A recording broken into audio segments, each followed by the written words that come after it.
Really, yeah. And started. Okay, we are Siman Samech Aleph. We're continuing Hilchos Matnos Kahuna. All right, so we learned about giving the Zeroa, L'chaim, and Keva.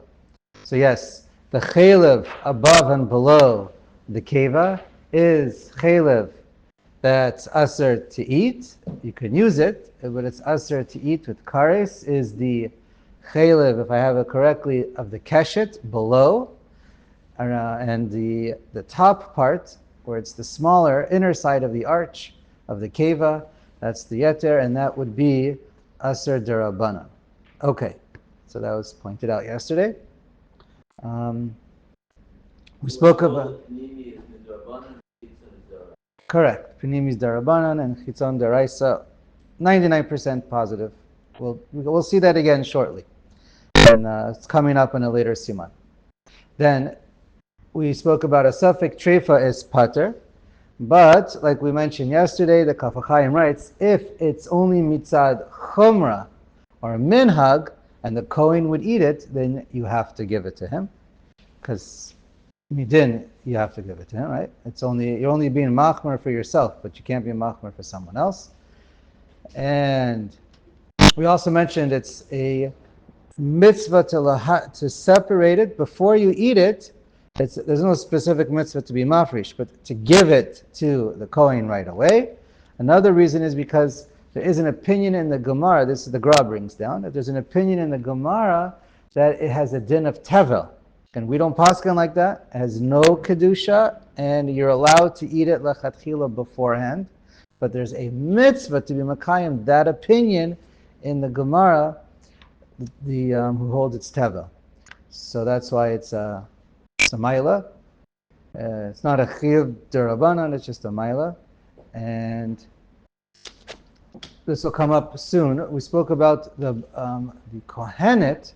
So is allowed to receive matnas kahuna, but she is a kohen kohenet, and it's not related to kedusha. So even though she's married, she still receives it.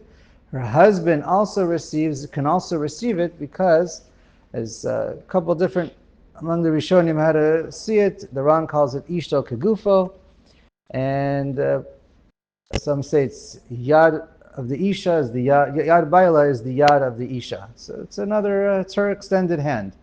Again, how to understand that, it's a little questionable, and we will see a potential nafkamina shortly. Well, not between them, but how it's relevant.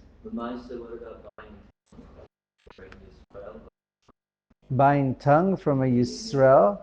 So it depends who it belongs to. I mean, it depends. A Kohen who shechts an animal is chayev to give the tongue to the Kohen. I'm saying go to the supermarket and tongue. Okay, so then it could be the Kohen sold it that's one option.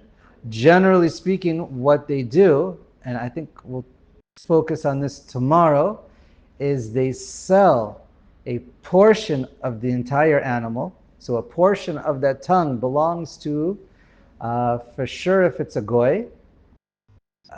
It could be they do a Kohen. That's what we have to discuss. Maybe I'll save that for tomorrow. And therefore, it's not chayav. They find a legal loophole in the system to make it not chayav. That's in Eretz Yisrael, and in Chutz La'aretz we'll see. I'll save the questions for later, because you're going to see all the answers as we keep reading. So let's go to Tet. Lo yechalkem laharbe kohanim shetzarech latet lakol echad davar chashuv kedei netina ela notein zroa leechad vekeva leechad ulechayim lishnayim. It has to be, when you give, it has to be a matana chashuva. It has to be not so important, but something that's not, when by Purim. So some people, they like to give to lots of people, so they'll buy a box of raisins and they'll give one raisin and one something to everybody.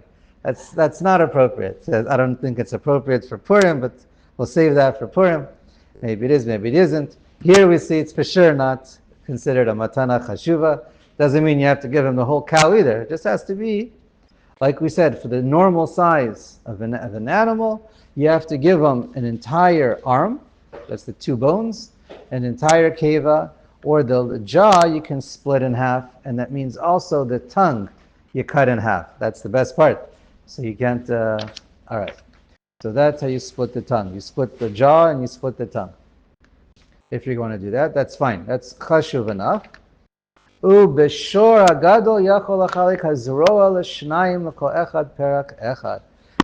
right, we learned by the arm, it's the two top bones, right, closer to the, attached to the shoulder, from there, the first and the second. And if it's a big shore, an ox, bigger than normal, so then you're allowed to divide that up. When you said split the tongue and the jaw, you meant leave the tongue whole and the jaw. No. You cut the tongue in half and you cut the jaw in half if you want to split it. Because the tongue is the best part. How can you give only? Okay, I'll just say that the Machzita Shekel says that. Could be you could. Machzita Shekel says that it'd be inappropriate to give one the tongue and then the other one loses it out. But okay, could be. It's not l'kuliyom. Yud. Im ein sham kohen yashum hamatanos bedamim v'ochlam v'notein adamim l'kohen. Let's say there's no kohen around. What are you supposed to do? You don't have to wait.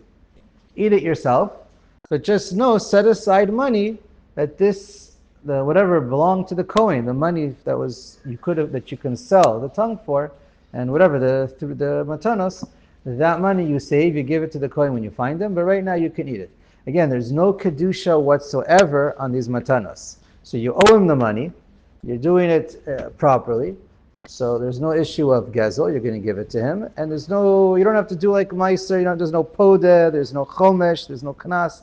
It's just you separate money instead, and you can eat it right away. There's no kedusha whatsoever. Right? Anybody can eat it. Yud Aleph. Eilo l'kohen lachtof hamatanos. Okay, so it's inappropriate. It's inappropriate for a kohen to go grab the matanos. Now, if he does grab it, it's his. It works, but you're not supposed to. And even it's inappropriate to ask to go up to a kohen and say that you want it for yourself. You can't go to the owner and say you want it. Kohen can't ask for it himself. And the Taz says this is what the Bnei Shmu'a, Bnei Eli did. Wait, it was Bnei Eli, I don't know. The Taz writes Eitzel Bnei Shmu'a, I don't know, Tzarachian. But it was Bnei Eli. It was definitely Bnei Eli, that for sure. So, all right, maybe your Girsa also says Shmu'a? I don't know. Yeah, but Shmuel was also. Yeah, but it was by Bnei Eli, the ones who took it. Anyway, so he says that they did it bepeh. I don't know. Oh, actually, it may have been Shmuel. We have to take a look because the people didn't want Shmuel to take over Tzarachian.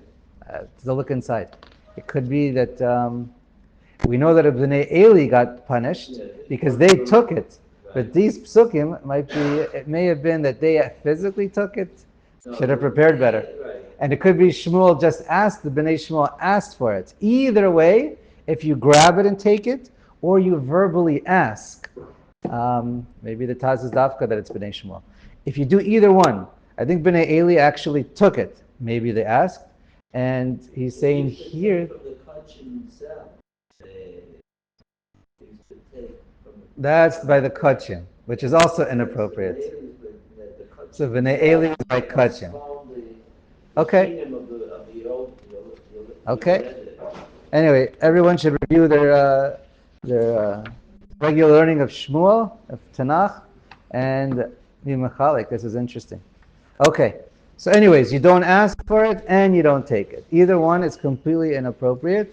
Sonei matanos yechya, we know that, right? It's a huge maila to be someone who doesn't accept gifts, doesn't ask and take. But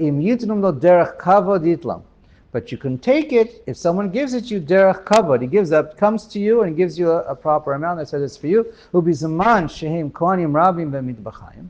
So what's now when there are many kohanim in the slaughterhouse? Right? In the slaughterhouse is when all the Israelim are bringing their animals to be slaughtered. So the kohanim are hungry. The kohanim want some food for when they come home. So they go to the mitbachayim. So hatzanuim moshchim yedayim. The tznuim should not take. They should wait on the side. If a Yisrael gives it to them, great. If not, that's it. They don't take. They go home with nothing. The garganim notlin. But it's the gluttons or the inappropriate kohanim who are the one who take. In other words, if a kohen comes and takes without being given to, that's not a good thing, but he's allowed to.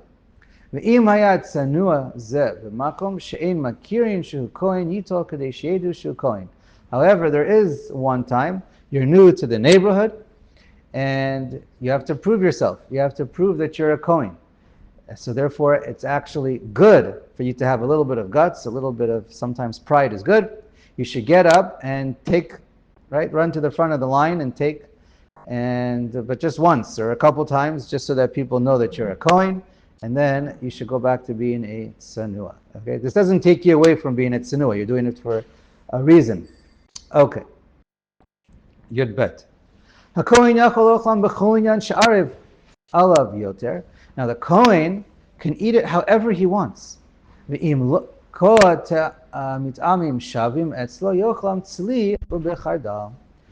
if however you prepare it, whether it's in sauce, whether it's on a barbecue, whether it's this way, that way, however you want to do it, you pickle it first, whatever it is, that's fine. However, if all ways are equal, there's an Indian, because we see it in Tanakh, or we see it by Derech Malachim, that you should barbecue it, and then, I don't know if you barbecue it, it's been marinated in mustard, or you dip it in mustard, or you prefer to have your fancy barbecue sauce, or you serve it with a few different sauces, whatever you like. It should be done b'derech kavod, because this is again, we learned this is in a sense mamon gavoa. It's one of the matanos that Hashem decreed that the kohanim should get. So you treat it with kavod. There's an inyan of kavod, but not an inyan of kedusha. Okay, let's go on. Yeah, I said so. It's on Derech Gedula. Okay, Gedula, kavod, whichever language you like better. That's correct. The Shach also says the Derech Gedula. Okay, very good. The Taz, I'll just mention it real quick. It's a little bit of a drush, but it's a halachic. But he says part of the emphasis on the previous halacha is it should be obvious. You already learned you shouldn't grab it. But the point is, even if you want to try and give it to more kohanim, don't, because you have to give a minimum amount that's derech kavod. Whatever. Yud Gimel. Yachol achilam klavim ulamochram v'litam lagoy. It's 100% mutter lechatchila, and that's the halacha of the Shulchan Aruch. You're allowed to eat it yourself. You're allowed to give it lachilam klavim. You're allowed to feed it to your dogs, and you're allowed to sell it. You're allowed to give it to goyim. There's no issue whatsoever. The Shach points out the Maharshal that says it's only okay to give it to klavim if it's not ra'ila achila, because it's not proper kavod to give it to klavim. Okay. That's the Kohen. When he gets it, you can't. The halacha is Shulchan Aruch says you're allowed to give it to your pet dogs or your dogs that work for you, but it's the Marshal Yam Shel Shomo who's machmer and says only if it's not really edible anymore for people. It got spoiled a little bit. Something fell in dirt. I don't know. Okay. He's arguing. Yudalid. In his way, I think in his way. That you shouldn't do that. What? It's better, but you're allowed to. You're right. It is better to eat it yourself. The ikar halacha is you're allowed to. You didn't do an avera. But you're right. You should eat it yourself properly. There's, there's no isser. There's no isser. Okay. Yudalad. Kohen sheyesh lo makirim shirgil mitenu. Matnoteim. So the Kohen already knows. He's friends with these Yisraelim, and he's always gonna be zochet. Yachol lischot leYisrael shikablim miyad makirav. So he always gets it from them. So it's not exactly the most appropriate thing to do, but you are allowed, the Kohen knows he's going to get it, he's allowed to tell the Yisrael, or that to give it, he's allowed to tell a Jew to go to the Yisrael and to collect it for him and keep it. But it's because it's not the most proper, machubad way for the Kohen to deal with it, that's why it's v'davka shazochet talmid chacham ve'eshad chukalo. You do this to help somebody out. If the guy's a Talmid Chacham and he's financially, he's strapped, he needs help, he needs some money, food on the table, so that's when it's a good thing to do. Otherwise, really the Kohen should take it himself, and that's more mechubad. V'shelo yehi Kohen amazaka mishake. Okay, this is we're talking about the Kohen. He works for a balabayit. So what's the halacha here? So the Kohen would get it from his master, or not master, his boss. So he works for him. Sorry about that. V'shelo yehi Kohen amazaka misharit b'bayit zeh shemazaka lo matana shema yizke ba'al korcho. Now, if a Kohen works for his boss, and the boss has an animal and he's shechting it, so then the Kohen is allowed to receive it, right? He's a Kohen, that's Matznas Kahuna. This Kohen, in this situation, shouldn't give it right back to his boss as a gift, because we're afraid he's doing a Baal Korcha. And it's a shtickle gzela. I don't know if it's literally, but it's not. It could be he's giving it to him Baal Korcha, but he's afraid he's going to lose his job. So that's is or isn't, I don't know, but it smacks on gzela.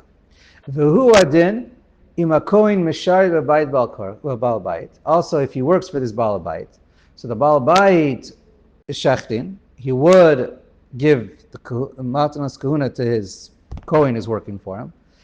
Umezaka le'oreach talmid chacham shemitareach beveit rabo b'matana shiragel litin lo. Wait a second. What happened over here? Who adin im hakohen mishar b'bayit bebeit bal habayit umezaka le'oreach. So too, it's a problem for the Kohen who works there to give it to an oreach of the Baal habayit, because it's the same thing. You're mechabe the oreach, the guest of your boss, so that you keep your job. So again, we're afraid it's a problem. And how do we read this? Talmid chacham shemitareach beveit rabo. First case is that the Kohen Can't give it to his boss. works for the Talmid Chacham. The second case was where the Kohen works for the Baal HaBein, and the Talmid Chacham is a guest by the Baal HaBein. Oh yeah. Who is this? Yes. First, there's two cases. There are three cases. The first case is just being mizaki Yes. to somebody else. You want to say it again one more time, louder? There's two cases.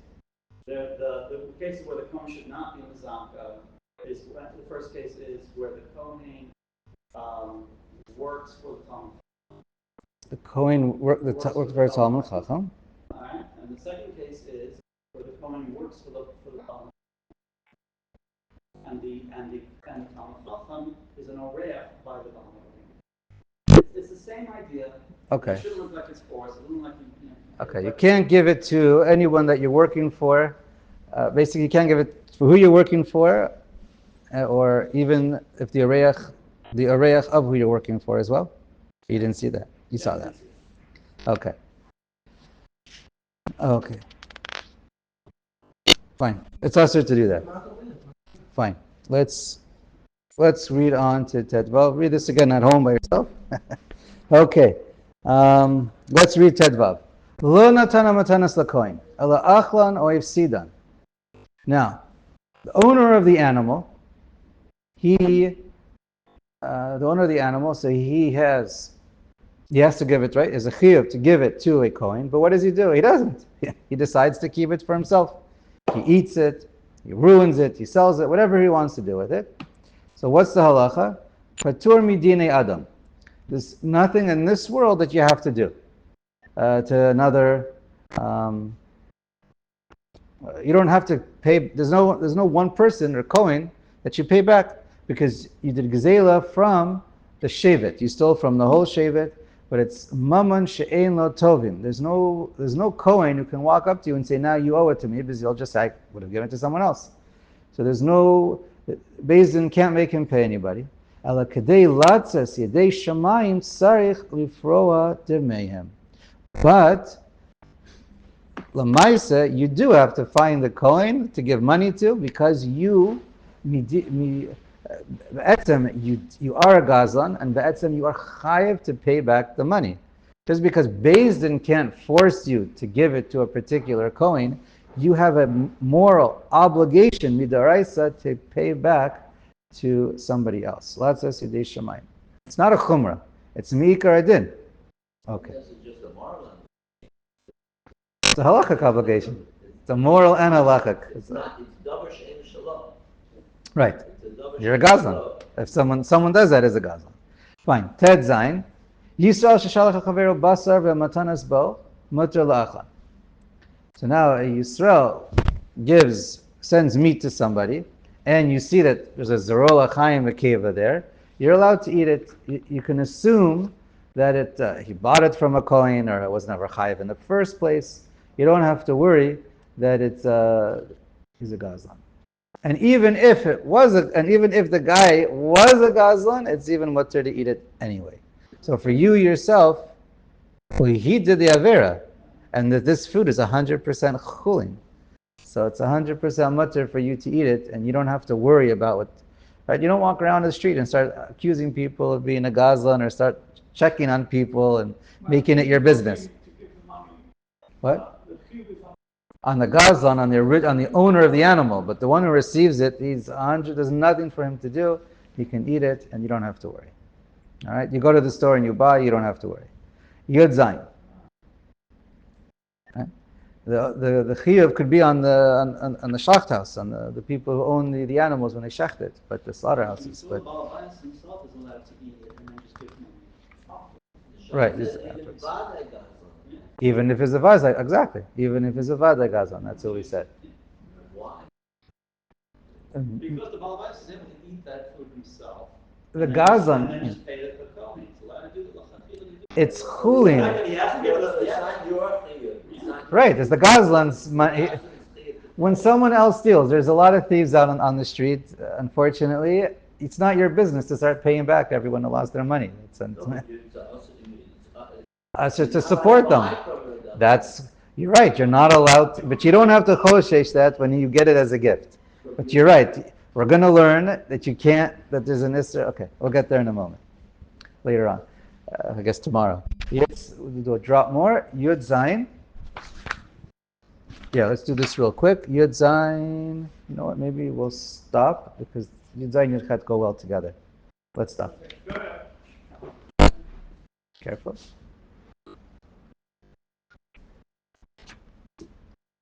Thank you. Yeah. I've always wondered about that. So